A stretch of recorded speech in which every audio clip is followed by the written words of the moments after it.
Yeah, it just shows on the GIS as either old 60. Oh, I got it. There you go.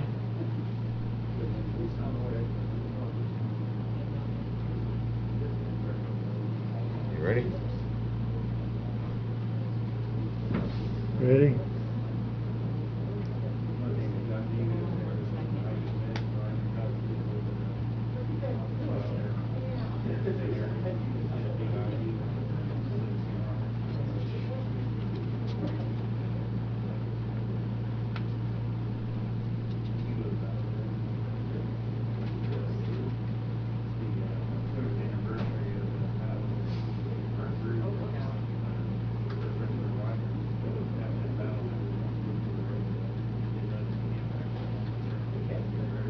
Just let it stay right there.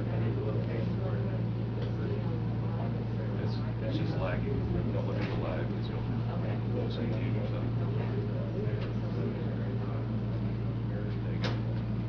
Okay, we're gonna shut that off then? We're ready, Tim. Okay, here. Call this meeting to order. Please stand for the pledge of the flag. I pledge allegiance to the flag of the United States of America and to the republic for which it stands, one nation, under God, indivisible, with liberty and justice for all. Thank you. Roll call. Mr. Crossley. Present. Mr. Wilson's here. Mr. Yoakum's absent. Approval of the minutes last month. Make a motion be accepted. Second. All those in favor say aye. Aye. Opposed, same. Same with the claims and the payroll. Make a motion be accepted. All those in favor say aye. Aye. Opposed, same. Okay. Treasurer's report. Everybody's here. Okay. COVID-19 update. Wendy?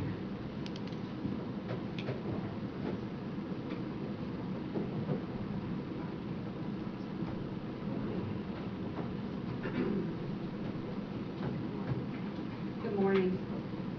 Just a few things. The cases that we've had a tremendous surge for our small little county, so. Since the fair? The demolition Well, area? no, it's not necessarily any community events. We don't have. No proof of people that. aren't, they're out and about, so Okay.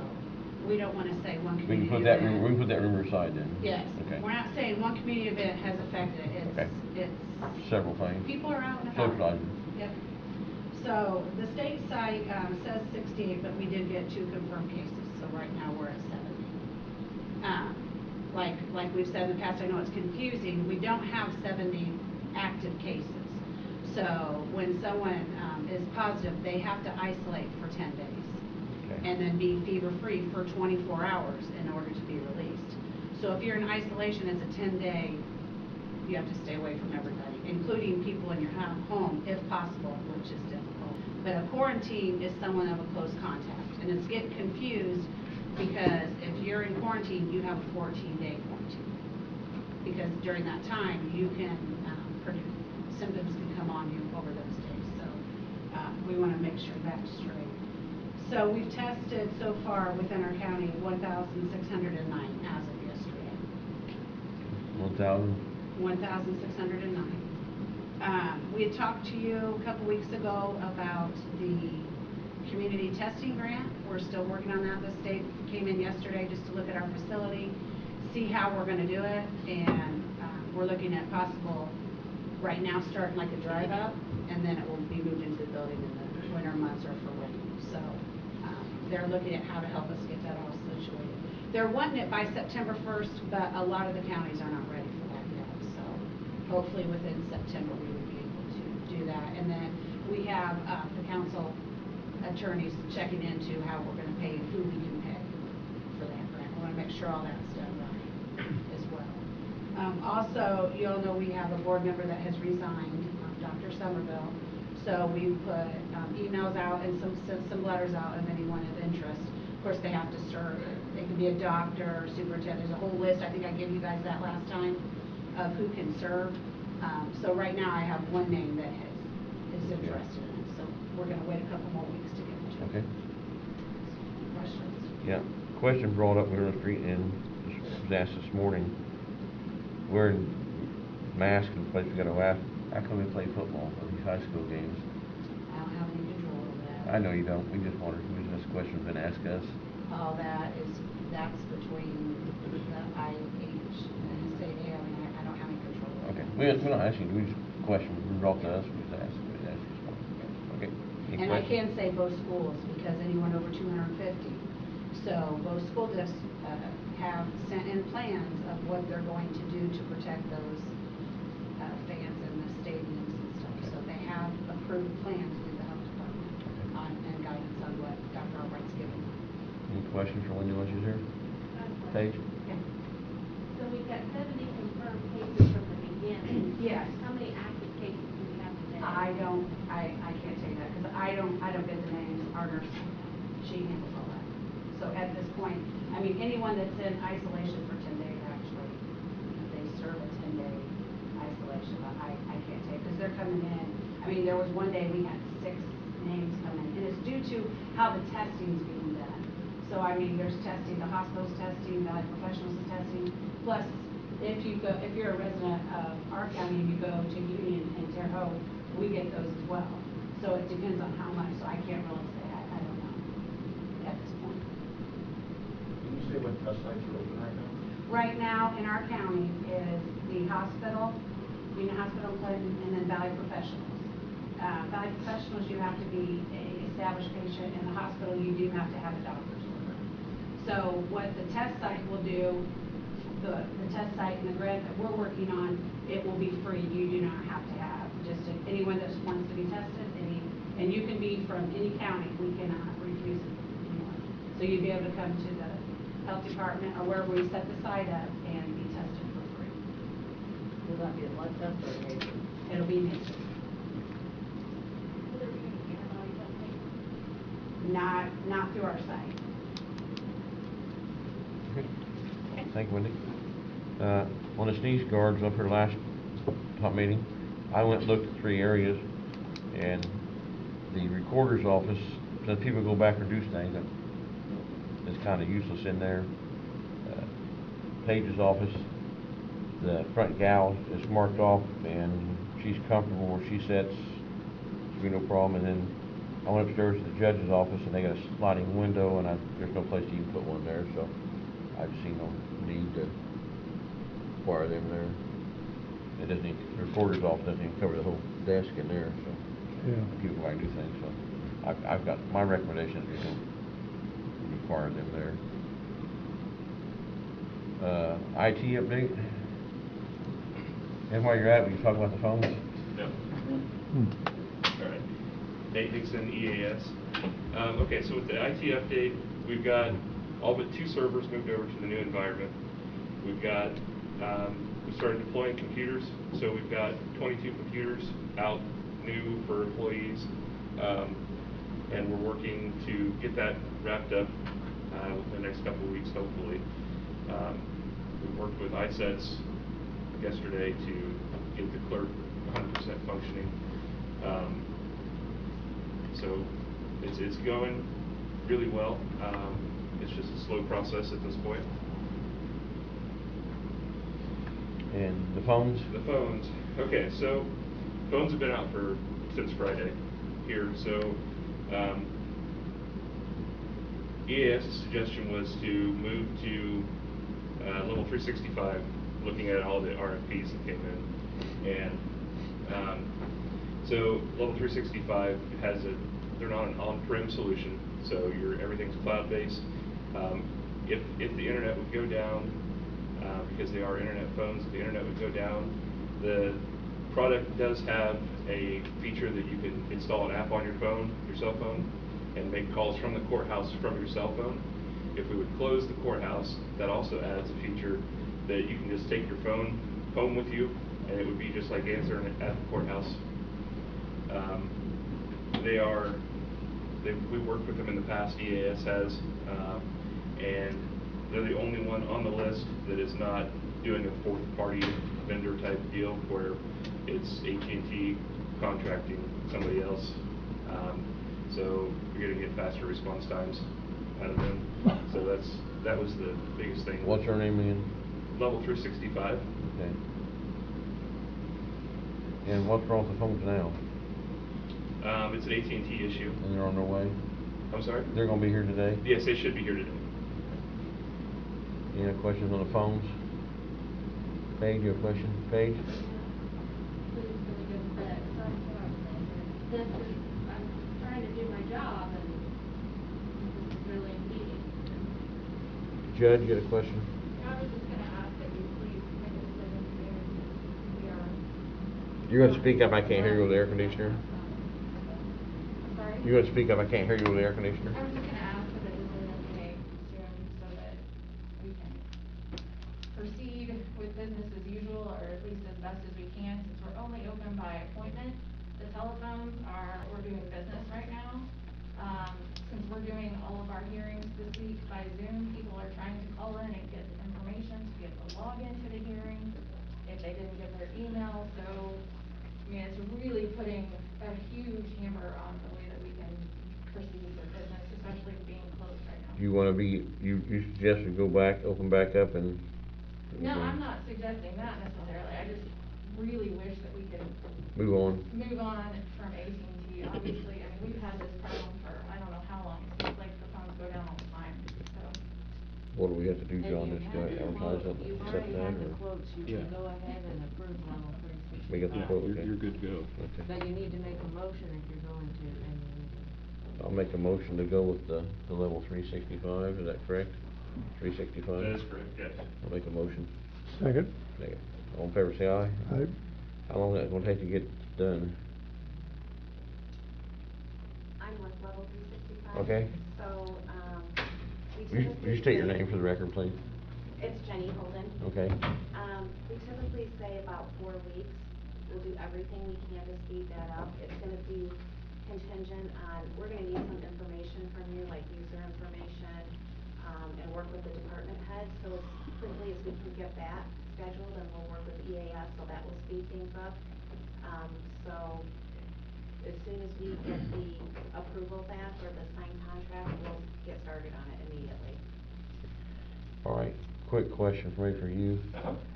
Is there any way we can get a cell phone that someone could answer, can get the information to, if they're wanting to get to the judge's office, they can call someone there's got a cell, I mean, since I don't want to get everybody's cell phones out, could we set one phone up they could, we put out there, right, put out there? Judge? My office already has cell phones. We just have never published those numbers. We got cell phones when we shut down the first time because my staff was gonna be able to work from home, but we couldn't get a excuse me, a MiFi. And obviously in this county, if you live out in the country, your internet is really spotty. So, we ordered the government phones that had a hotspot so that my girls could work from home.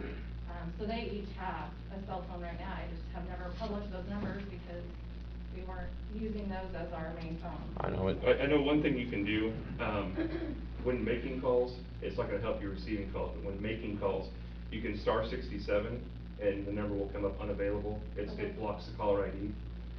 That feature does still work from the old analog days. Okay. I've used it in the Yeah, past. 'cause I didn't wanna ever put everybody's phone there to advertise just one number when I was, but Right. that makes sense. Right, so when you're making outgoing calls, first thing you're gonna do is star 67 and then the number, send, and it'll block the caller ID. As far as incoming calls, I would just, I don't really know, maybe use the Facebook page to put out, one single number for everybody to call, and then have people call them back, Okay. so. All right, thank you. Jerry? Yeah, when we go to the 365, are we gonna lose our phone numbers? We all gonna remain the same numbers we have? You'll keep your numbers, we'll port your phone numbers, so Okay. everything will be gone. All right. Is there a cost associated with this? Or, I missed the cost. There is, so because our solution is a browser-based solution, it's a hosted solution, the upfront cost is much lower than if you were to buy a premise-based system like we have now. I think that the upfront cost was roughly $7,000, and then the monthly, so we'll eliminate all of your AT&T phone line, and the monthly was like $1,400. As opposed to what we're spending now? or Correct, what? yes.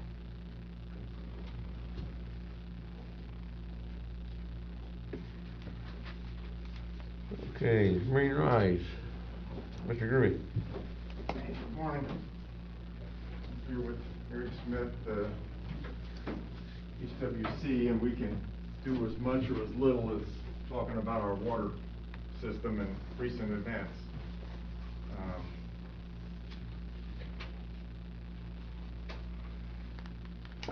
So I did just a little summary here of our last two boil orders, which affected the jail. And just wanted to put it in writing just so we can go back and refer to it. But the first incident was Sunday morning, July 12th, and a unique generator, a backup generator, caught fire. And it's not really a big fire, but it's enough to keep it from functioning and fill the waterworks building with smoke. So Newports and Cayuga responded to that, vented it, and we got in there to find out that the generator, which would fire up in the event of a power outage, which occurred, would turn that motor that would turn the pump. So it's a consolidated unit. It's rather unique.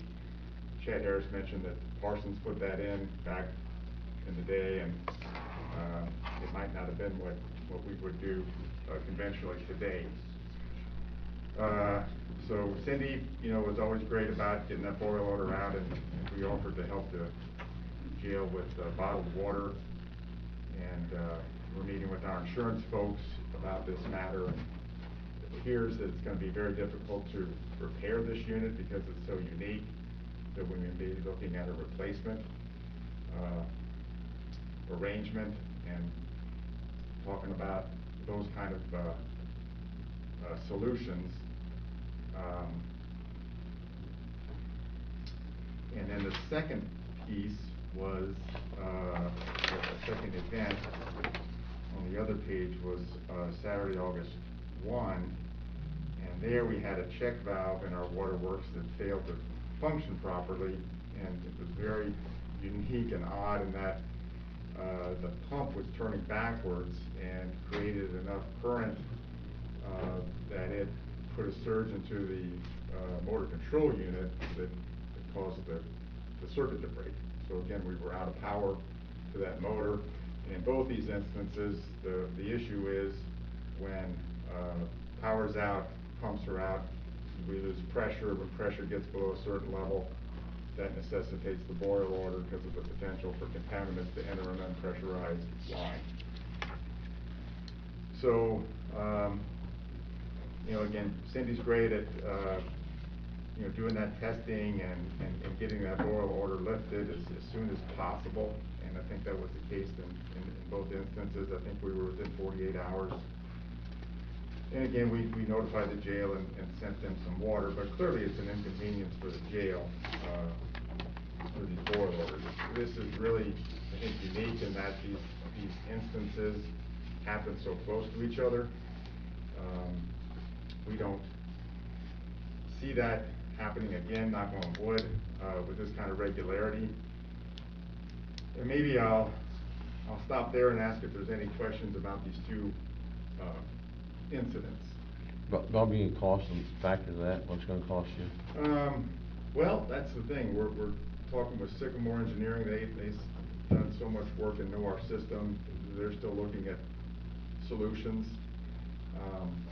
One of the unique features here is that we need to energize the waterworks building for these pumps to run in the event of a power outage. We've had to talk to Duke Energy, and they've indicated a measure of concern in helping us understand how we can energize the waterworks and not energize the transmission lines around them. They don't want any power going into their lines when they might have people working on lines during a power outage situation. So we're putting some fail-safe devices that would make sure no energy could leave any kind of temporary generator that we might install at the waterworks, and that's sort of what we're leaning right now is a temporary generator. Again, the downside is, going down this rabbit hole, our pumps are such that if power goes out someone physically has to go there and restart them. And if we can't get there within X time, and the pressure drops, we're back to another boil order. So we're fighting an antiquated system. When you get a price, would you let us know? Okay. Because I know we haven't paid you guys anything probably for 5 years. We used to have a guy go check, you know, we're not, and we haven't billed for that. So I don't know if we have any funds or not, let's see, but give either price when it comes up, maybe we can, I'll look and Okay. see if maybe we can help a little bit on that. 'Cause I know we haven't paid you guys probably at least for 5 years on the water over there, the jail. Okay. Is that about correct, probably? I mean, I you think Chad and I so. talked Matter of about this fact, sometime I'm just ago. gonna leave you with, you know, we dug this information up, just some history on the jail, on Vermillion Rise, or U.S. Army before Yeah. us, for providing water to you. So, these are, you can just have these for reference. Okay, thank you, Bob. And we'll stay in contact and share information as Okay. we find solutions. Thank you very much, Bob. Hey, Tim, just Yes, if I sir, will, Eric. one thing to think about, and I know we've talked about this, I know I have with Cam, about if the jail was connected to the potable water system, they would get pressure from the elevated tank, and they wouldn't have necessarily been on a boil order because they would have had pressure that way, wouldn't be at the pump. So that's still something that needs to be discussed. Okay. You know, we talked about maybe even looking at putting that into the jail project. Yeah, that'd now be time to be doing that. You just get some prices on that so we can, I mean, if you want, we could reach out to the architect and talk about that. yeah, would you? I will. Just as an offer, thank you, Eric. Okay, on the jail renovation, we need to send the council to, they would like to see a couple options. Option A, which is just what we're gonna do, just a basic remodeling, you know, and moving on, and option B be the full pledge. And, possibly having that, group Gary Hawkins works for, working with the contractor on the design build, is that what they call that? Mm-hmm. On their subject. But the council would like to see two options sent to them on that. The one was the original one, which is just the whole blown thing, and then the second one, which would have been, we're just gonna do the last, just a basic, what we had to get done to get by. Can we get that stuff to the council? What do you want them, They wanna see, we talked about, so you already have that to give to them? give it, they wanna see two options, which, you know, which option, and I, after talking to the sheriff, and I don't know what Mr. Frawley thinks, Mr. Yucklin, but I would suggest we go with the lesser of the two. That's be my, Mr. Frawley, you got a comment, or? Oh, I thought we already agreed to go with the lesser two. Okay, all right. But they want to see both options, so, okay? Okay, the handbook is, they gotta do some, with the,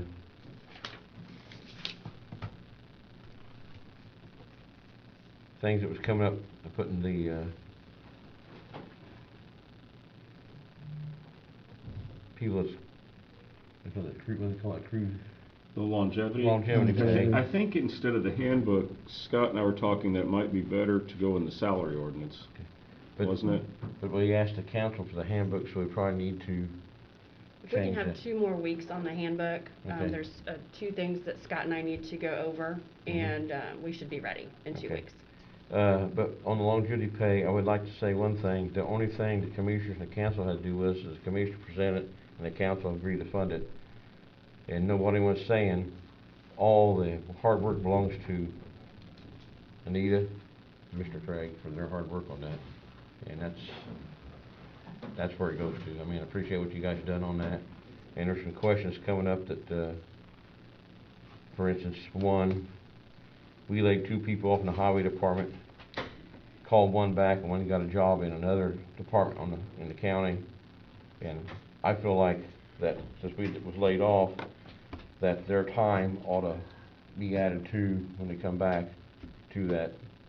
Say they've been back 5 years, and that ought to still, whatever time they had, ought to be, how many years do you have, Melissa? This would have been my 30th year. Okay, so I mean, that time ought to be added together. And also, I really don't think the commissioners or the council will be entitled to it But if you take, for instance, like Mike Phelps was a deputy, become a sheriff, that time will be connected, same with any elected official in this county that worked in an office, then become elected official. Like, how many years do you have before you become an officer of Page? 26. And then you've been there 8 years? No, yeah. Okay, that all add together. I mean, does that sound agreeable with you? I mean, You guys are just. I know, but I just feel like that would be, I don't feel like the council or commissioners ought to talk to it, because we're policy making here. That's, you know, that's just, And the numbers that I submitted, that's the way I did submit it, so I did it from their full-time date, Mhm. regardless of what position they were in the county, okay, clear to where they are right now as Okay. of January 1st. okay, because then we need to hold off on passing that right now until you guys get some things straightened out, because we need to tell the council we're gonna put that, because I believe we requested to put it in the handbook, and Mhm. that needs to be checked with them. Okay, that's where we're at then. Community crossing grant, the money's coming, is that correct? Yeah, Wabash Valley's gonna start blacktop on the 24th. Okay. Position of ERC job description? It's there, correct? Say what? The ERC position, job description has been rolled up, is that correct? No, I sent an email, I don't know enough about that job to Okay. write a job description, and we were trying to see, trying to find a job description from another county, and I Okay, okay. haven't located one yet. I'll put that on hold then, okay. Treasurer's office, no one's here. Courthouse security desk has been ordered, correct? Stephanie, has that been ordered? I don't know. Don't know that, okay. We'll table that, no one's here to talk about it. The courthouse grounds, we got some trees we looked at on this side that need to be trimmed back, removed for security reasons.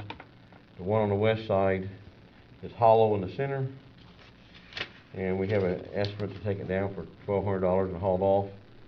And he'd do that, start on Friday, so not to interfere with anything on the courthouse, have it cleaned up by Monday morning. And I'm recommending we go ahead and do Jeff Simpson, have him do that. Yeah, 'cause he's gonna do it when the courthouse Yeah. is closed. He's local, here in town. Get it done. Make a motion to let him. Okay, I'll second that motion, so everybody in favor say aye. Aye. Okay. You notify him, Steph, on that. Health Department appointments, she already talked about that. Driveway ordinance, driveway permits. Has that been? Working on that. You're working on that, okay. And same with the county drainage standards, you're working on that too? You talking about for the culverts to go, Yes, the traffic goes in? Mm-hmm. That's what we're working on. Okay, all right. And you have Public Law 53, the area plan? Right, we're putting feelers out to try to find someone interested in working on that board. Okay. Somebody's not gonna like this, but amendment to the 2020 holiday calendar and our new business. The health department took off during the Lilliet Festival and the Friday before the hill climb was here in the courthouse, and that's been removed for this year. Redevelopment Authority, Economic Development, Dylan Reagan, do what? You need to make a motion. On the holiday? To approve the amendment. I'll make a motion to approve the amendment to the holiday calendar. Second. All in favor, say aye. Aye. Dylan Reagan, you got a? Yeah. So back on, good morning, back on August 10th at the council meeting, the council voted to add Vermillion County to the Wabash River Regional Development Authority. And so I asked Greg Good, who is the vice chair of that group, to come in today, just kind of explain what that is to this group as well, and talk about the benefits of Vermillion being here. So I'll just introduce Greg and talk Greg. about it.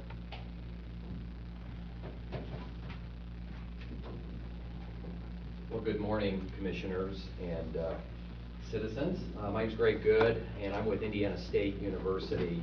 That's my day job, and manage government relations for the university and interface a lot with state government. And as part of volunteer activity, I have the great privilege of serving as the vice chair of the Wabash River Regional Development Authority. And I had the opportunity last week on August the 10th to be able to make a very short presentation to the county council seeking their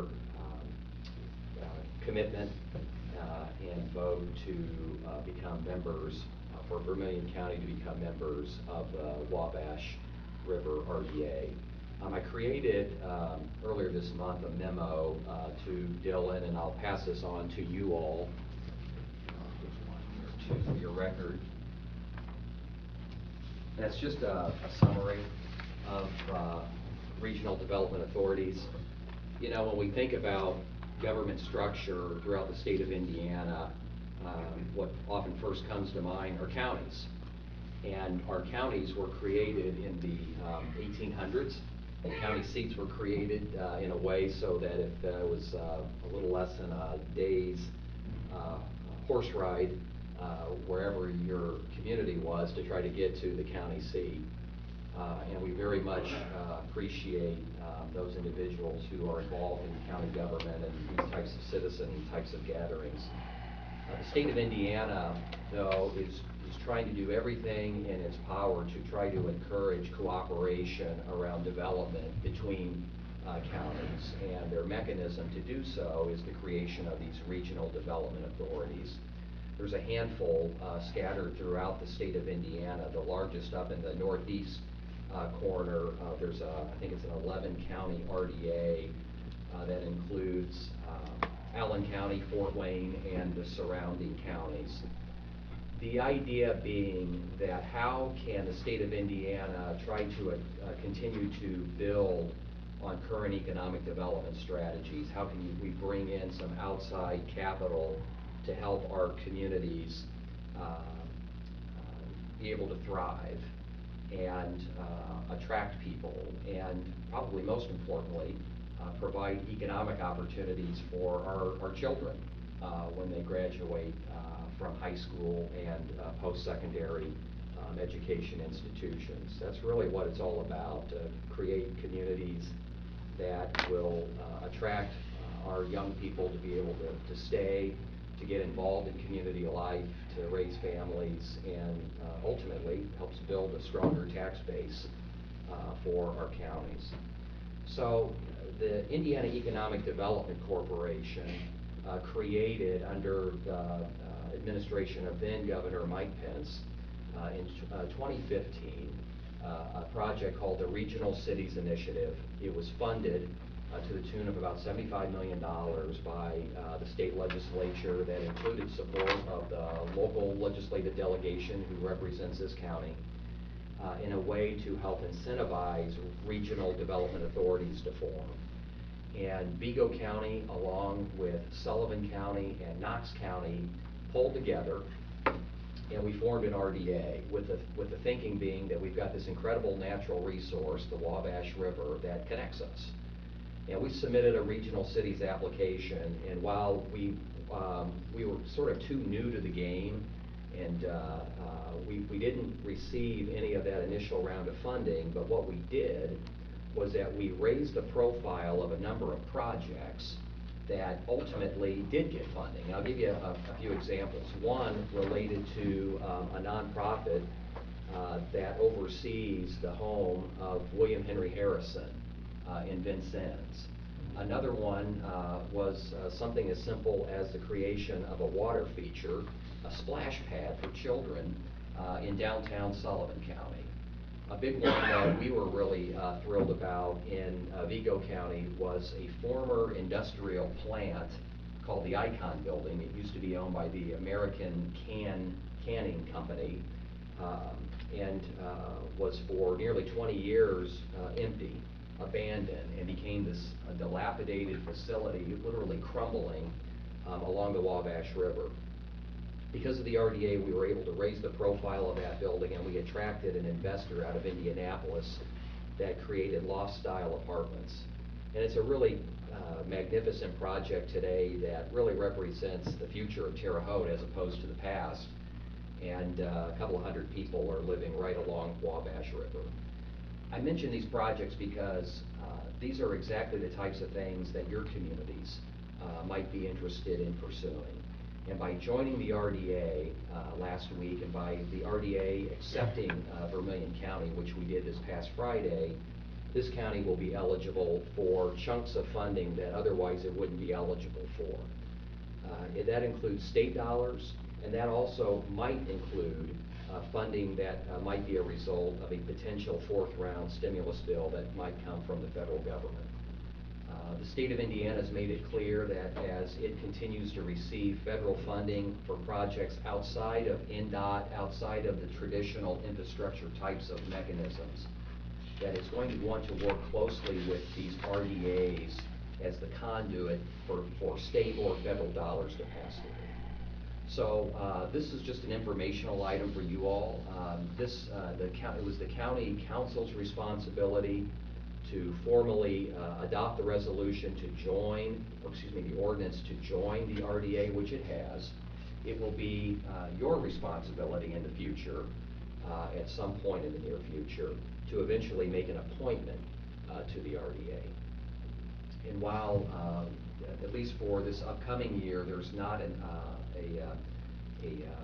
RDA membership opening, what I had suggested to Dylan, what I had committed to the county council last week, and you have my commitment as well today, is that we will follow up with a proposed memorandum of understanding that indicates that upon the next available opening to that board, Vermillion County will have a seat at that table, and you, the county commissioners, will be able to make that appointment.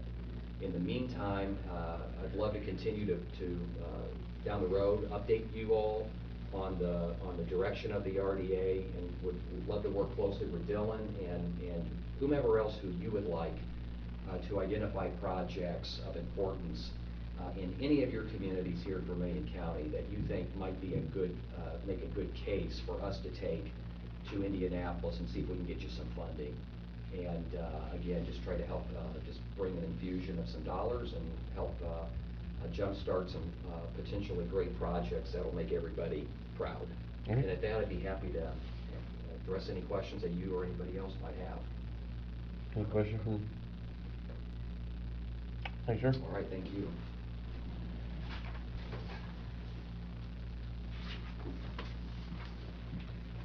Okay, alternative energy ordinance. Jared's on that. Jared? Oh, yeah. Yeah, alternative. We passed, did you get we passed on the 13th, at our regular scheduled meeting on August 13th, the Vermillion County Area Planning Commission voted a 4-2 vote to put a moratorium on any wind energy moving forward, in the county at such time till our wind energy ordinance has been, passed by you folks.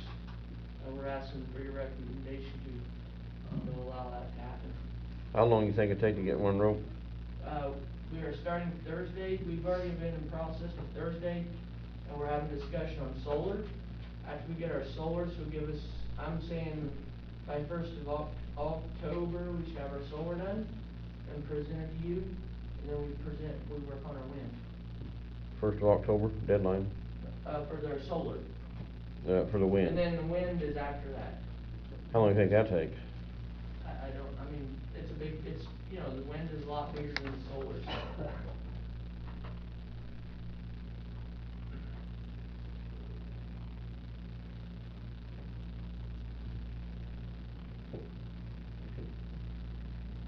That wind thing, that'd be stalled off forever then. Do what? You could stall that wind thing off forever, correct? I mean, yes, but I mean, I'm just saying how we were, instead of doing two at once, one at a time. Well, bring the one to us on the solar, and then we'll think about the wind. Okay. All right? Okay. So we're gonna table your. The wind, yeah. Okay. Okay. That's fine. Toshiba Business Solutions? Yes, sir.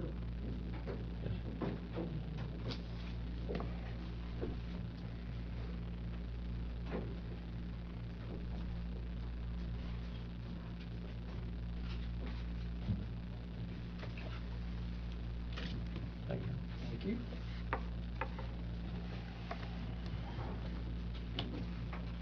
My name is Jason Naiman, and I work for Toshiba Business Solutions out of Bloomington, Indiana. I live here in Terre Haute, and this is really just an informational update for you guys.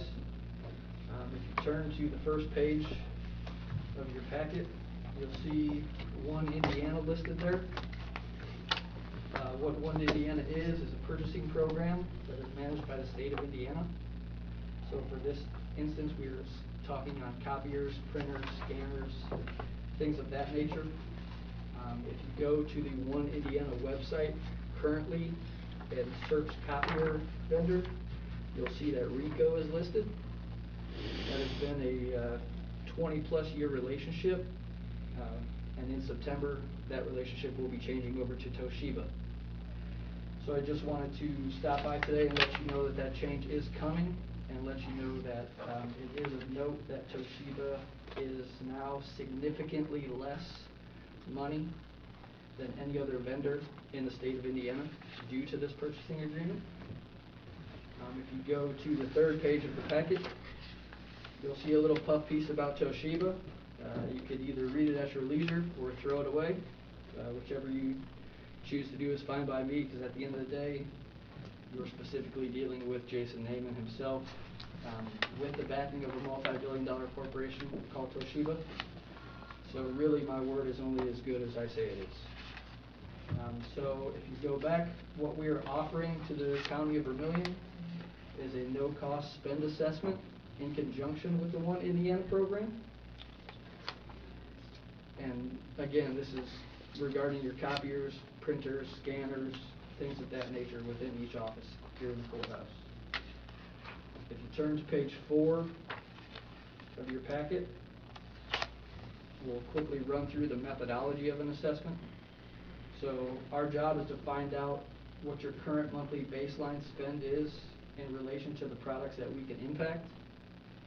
So those would be items including your MFP or your copier contracts, any copier purchases that have been made by the offices, the usage from those devices, so what they print on a monthly basis, and also printers, so your desktop printers, so HP, Lexmark, things of those nature. And it is worth mentioning that Toshiba has a partnership with HP, Lexmark, Brother, KIP, many other vendors across the same space as us.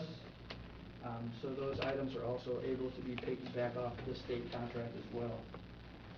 So what we do is we just figure out what your monthly baseline spend is per office.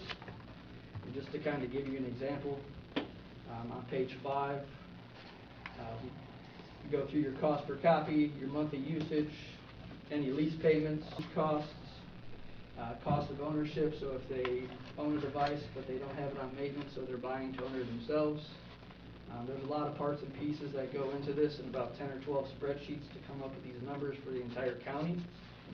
But at the end of the day, we know that this county office is spending roughly, on average, $326.17 per month over the last 5 years. And then we break that down into page 6 and 7. So we give you a breakdown of the entire county, so number of departments, number of employees. We utilize the strength of our company to analyze things like, do you have too many devices? Are you printing too expensive of devices? Are there areas at which we can affect your immediate environment without even implementing any Toshiba devices? So we help with some of that implementation if possible, and then we give you a broken down assessment by department of your current spend versus what your future spend would be with the One Indiana purchasing agreement.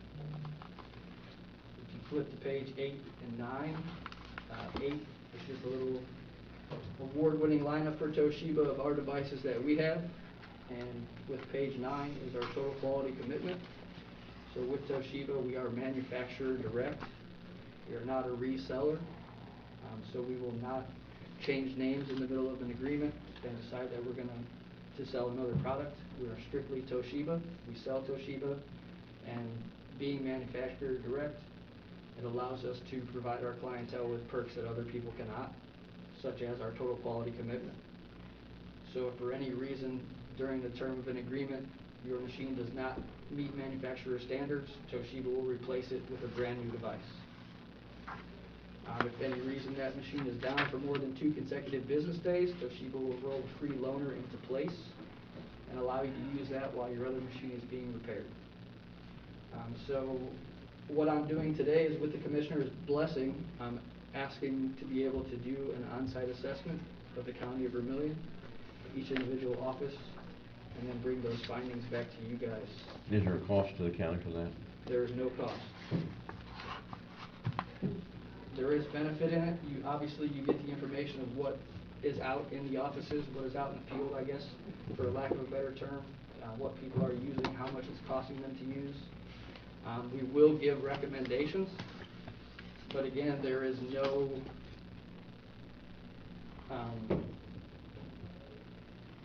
you're not required to do business with Toshiba with this information. You know, if you choose to do the business with Toshiba in the future, good.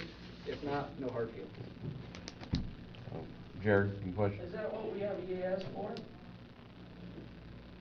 We pay a contract for our computers, knowing what we got, and if we're getting the right bang for our buck? Right. So he's this is a just conflict, right, you know. he's just talking the copier contract. I see. mean, So you guys, nothing you couldn't cover in copiers? right, exactly. I see. Yep. Is it okay with that, Jared? I'm good. Anybody else? Would Make the a- assessment include the satellite offices? Correct, See how correct. far- And actually, I would ask that one of the commissioners reach out to me personally. My email address is listed here on the front, and just send me an email so I can make sure that I have a correct list of all the county offices. Because we do want to include those satellite offices, like your Purdue Extension offices, or your CASA offices, or, you know, your highway departments, jail, sheriff's department, you know, things of that nature. Here.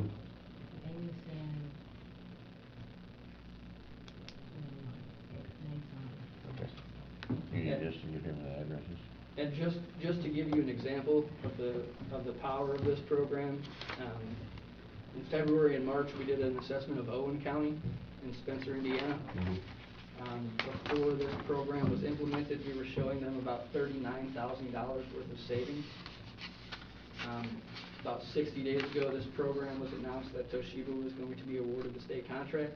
I reached out to our corporate office in Lake Forest, California, and got special approval to use this pricing before September. We went back, redid the numbers, and showed them $68,000 worth of savings over 5 years. And they actually went ahead and approved that 2 weeks ago. Okay. So it is significant. I had no problem. So I think most, go ahead and nice, no cost to us to do the study. Correct. And I would just ask that if you could send a notice to the department heads and just let them know that I'll be reaching out. We'll have them do that. To set up a time to meet with them individually. Okay. I would like to work with him as well, just to make sure we Sure. get all the peripherals. There's no problem with that. Perfect. Thanks, sir. Thank you. Okay, let me back up into on the water green rise. The sheriff let me know that they've been paying for 2 or 3 years a water bill. What I should have said correctly was, we pay a person to go over and test the water, treat your things. I may not be the right terminology, but that we haven't paid for. So I stand Eric, I stand corrected on that. I didn't understand what you just said. Huh? I didn't understand what you just said. We're paying for the water, but we don't pay, we haven't been paying to have the treat and stuff or whatever. I mean, the person goes over and treats the water at the jail and checks on that. In the past we had, but somewhere along the line that got dropped, I don't know what. And the last person done it died, and which I think was Amy's dad died off, and it just kinda got, you know, thrown in the carpet, and no one ever caught on to it. And Bob and Chad had come to me some time ago about that. All right, only thing I have is, John, I handed you something there, it's not on the agenda, so, but you're looking into it, right, correct, on some property? Yeah, I mean, it ought to be put on the agenda. I'll do some looking, but we ought to We'll put do it it on you'll be here the next- agenda for next meeting, so. You'll be here then? Yeah. The first, okay, all right. It's on the property in Hillsdale. All right, do you have any questions for them, John, because they're here? If you Well, want to you follow should up. probably, in the meantime, be getting a legal description and some estimate of value of what it's worth, because the statute that we need to follow, it depends on how much the property is worth, what process we follow. But the first thing, it should be on the agenda, so if somebody else wants to say something about it, they can come here and say something about it. Trustee Show West did file a affidavit and gave it a parcel number or affidavit number. He had filed that affidavit as adverse possession real estate, filed that on February 20th. And did you have a copy of that in there? Yeah. Okay, if that's the description, but first things first, you should put it on the agenda for next meeting. Go in Amy's office and fill out an agenda form right after this meeting, and then get something from like a real estate agent or something that says what they think that's worth. It's probably not worth very much, but just having something in writing will help you. Okay. We'll do all we can to help you. Thank you. Mhm. Anything else come before the board this morning? You've already got the, property sold, right? Yeah, Lorraine? it's pending because the abstract and title company won't guarantee, I've got that here, they won't guarantee it because they haven't had no real estate taxes assessed, so they cannot transfer it to new buyers. But you meet again September 1st, that's Yes. your next Yep. meeting. Yeah. Yeah, we have cared for it for 66 years, mowed it and took care of it, and everybody thinks it's, you know. Well, I drove by there for years all my life, and I thought it was your property. I didn't know it was. I'm tired of mowing it. All right. Anything else for this morning? Motion to adjourn? I'll make it. Eric, you got my correction from the jail? Yeah. Okay. The sheriff texted me correcting me. No problem.